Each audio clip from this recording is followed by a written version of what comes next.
Hey everybody, what's up and welcome back to today's video guys. And today guys, I'm gonna be showing you how to fix the sample rate problem you might be having in GarageBand. This is a very simple thing to do, so make sure to watch this quick and easy video till the very end, follow my steps correctly so you can make sure this works the same for you and you can do this yourself.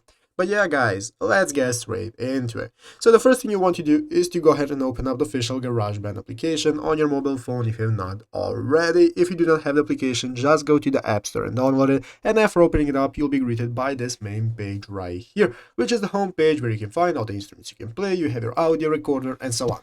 So guys, let's go ahead and see how we can get started with fixing our sample rate in GarageBand. First thing we want to do is to go ahead and open up our track. So I'm going to open up audio recorder right here. That's going to open up the recording menu, and in the upper left corner we can open up edit menu. It's going to open up this mixing menu where you can find all the tracks they have.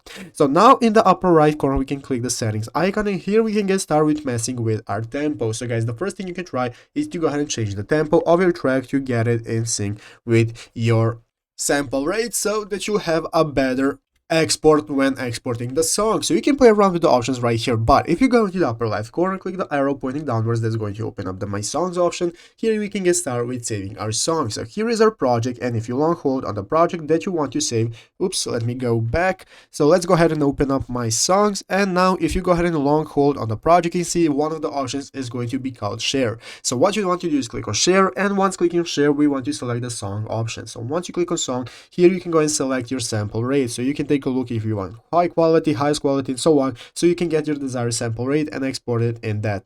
But yeah guys, basically that is how to do it. So I hope this video was helpful. If it was, make sure to leave a like, subscribe to the channel. So you guys, thanks for watching, take care, and bye.